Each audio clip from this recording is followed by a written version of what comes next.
एक राजा के पास एक हृष्ट-पुष्ट और सुंदर घोड़ी थी। वह उससे बहुत प्रेम करता था और उसका विशेष ख्याल रखता था।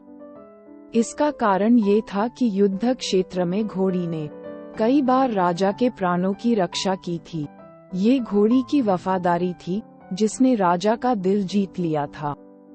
घोड़ी ने कई वर्षों तक राजा की सेवा की और पूर्ण वफादार बनी रही।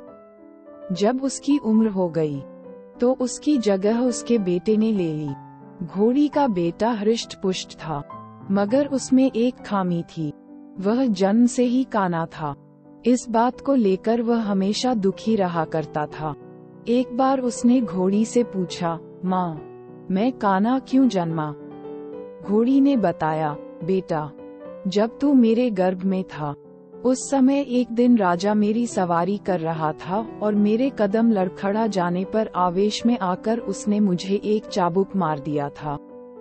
शायद यही कारण है कि तू काना जन्मा। ये सुनकर काने घोड़े का मन राजा के प्रति क्रोध से भर उठा।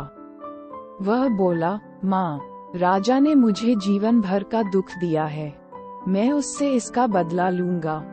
घोड़ी ने समझाया, नहीं बेटा, राजा हमारा पालक है, उसके प्रति बदले की भावना अपने हृदय में मत ला। क्षणिक आवेग में उसे क्रोध आ गया और वह स्वयं पर नियंत्रण नहीं रख पाया। इसका अर्थ ये कतई नहीं कि वह हमसे प्रेम नहीं करता। तू बदला लेने का विचार अपने हृदय से निकाल दे। माँ के समझाने पर भी काने घोड़े का क्रोध शांत नहीं हुआ। वह राजा से बदला लेने का अवसर ढूंढने लगा। बहुत जल्द उसे यह अवसर मिल भी गया। राजा युद्ध के मैदान में काने घोड़े पर सवार था। उसके और उसके पड़ोसी राज्य के राजा के बीच घमासान युद्ध छिड़ा हुआ था। तलवारबाजी करते करते अचानक राजा घोड़े से नीचे गिर पड़ा। मौत उसके करीब थी। काना घोड़ा उसे वहीं उसी हाल में छोड़कर भाग सकता था, लेकिन उसने ऐसा नहीं किया। उसने फुर्ती दिखाई और राजा को फिर से अपनी पीठ पर बिठाकर उसके प्राण बचा लिए। वह चकित था कि उसने ऐसा क्यों किया। जिस व्यक्ति ने उसे काना बनाया, उसने उसके प्रति वफादारी क्यों दिखाई? क्यों उससे प्रतिशोध नहीं लिया?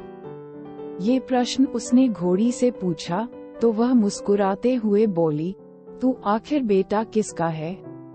मेरा ना। मेरी छत्रछाया में तू पला बड़ा है। जो संस्कार मैंने तुझे दिए हैं, वे तेरी रग रग में रच बस गए हैं। उन संस्कारों के विपरीत तू जा ही नहीं सकता। वफादारी तेरे खून में है बेटा, तू वफादार ही रहेगा। दोस्तों, संस्कारों का आचरण पर बड़ा गहरा प्रभाव पड़ता है। जिन संस्कारों के साए में बच्चे का पालन पोषण होता है, वे उसके अवचेतन में गहरे तक समाहित हो जाते हैं। ऐसे में अपने संस्कारों के विपरीत वह जा ही नहीं सकता।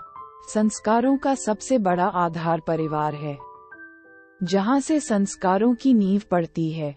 हर माता पिता की जिम्मेदारी है कि वे अपने परिवार को अच्छे संस्कारों की नींव दे। अच्छे संस्कार के परिवार का व्यक्ति संस्कारी बनेगा और अपने कर्मों से समाज में सदा सम्मान पाएगा। फ्रेंड्स, आपको ये राजा और काने घोड़े की कहानी कैसी लगी?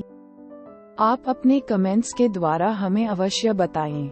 ये पसंद आने पर लाइक और शेयर करें। ऐसी ही और मॉरल स्टोरीज, मोटिवेशनल स्टोरीज और किड स्टोरीज इन हिंदी देखने के लिए हमें सब्सक्राइब कर लें। धन्यवाद।